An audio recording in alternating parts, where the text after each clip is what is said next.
Shri Krishna memorial hall में और गांधी मैदान में मैं आप सबको साधुवाद, आप सबको धन्यवाद अर्पित करता हूं।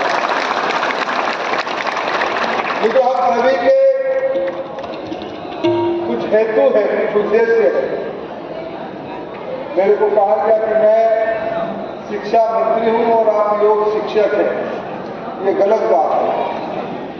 मैं पतंजलि से दो कारण से जुड़ा हूं। मैं इस योग शिक्षा के विद्यार्थी हूं, मैं छात्र हूं, आप शिक्षक हैं।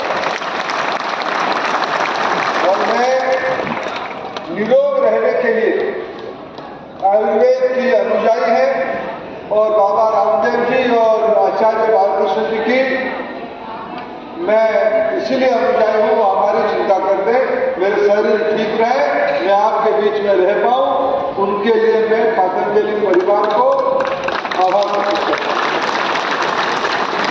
तो मैं योग के शिक्षा दायित्व में हूँ, शिक्षा विभाग के दायित्व। मैं देश और दुनिया की अनेक लैबोरेटरी में गया, विदेशों में विकसित देश की लैबोरेटरी को भी देखा हूं। भारत में IIT, NIT, केंद्रीय विश्वविद्यालय, भारत की निजी विश्वविद्यालय, उनकी लैबोरेटरी को भी देखा।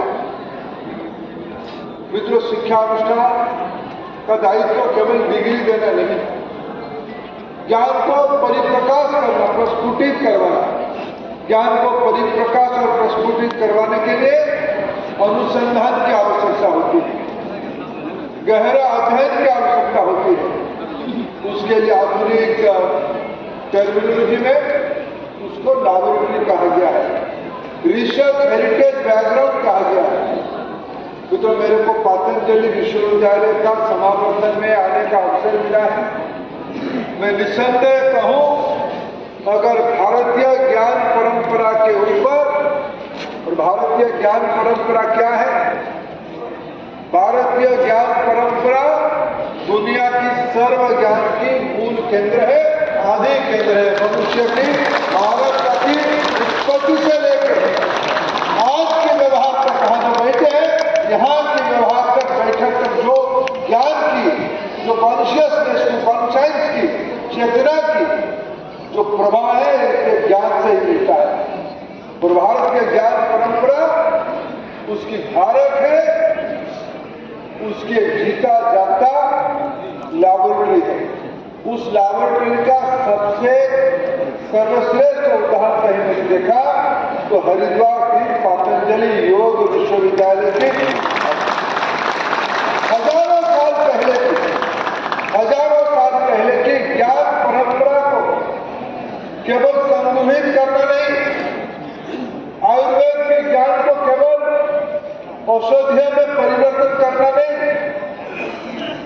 भारतीय वेद, भारतीय मंत्र, भारतीय साहित्य, भारतीय चित्र, भारतीय इतिहास को आधुनिक समय में आज की तरीके से उपस्थापित करने का अनोखा प्रयोग देश में कहीं हो रहा है, तो उसका नाम है आपकी विश्वविद्यालय हरिद्वार की पतंजलि विश्वविद्यालय। मैं सब जाकर उनको कह के आया, बाबा रामदेव जी और आचार्य बालकृष्ण जी को इस देश कृतज्ञ रहनी चाहिए, भारत की ज्ञान परंपरा को इतने सटीक तरीके से उसको संभालने के लिए, सजाने के लिए और भविष्य के लिए प्रस्तुत करने के लिए। हम सब उसकी योगदान है, हम सब उसकी अनुयायी है। ऐसे भारत की सभी नागरिक, धर्म किसी का भी हो, आयुर्वेद सबको लगती है, प्राणायाम सबको लगती है। और मैं आज सुबह लौकी की जूस पी के भी आया, बाबा जी का आदेश है। ये तो यूनिवर्सल है।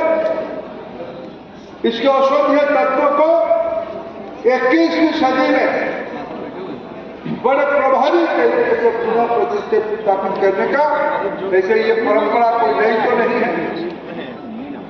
समाज में संस्कारक सुधारक बीच में समय के हिसाब से दायित्व लेते हैं। और आज के कालखंड में भारतीय ज्ञान परंपरा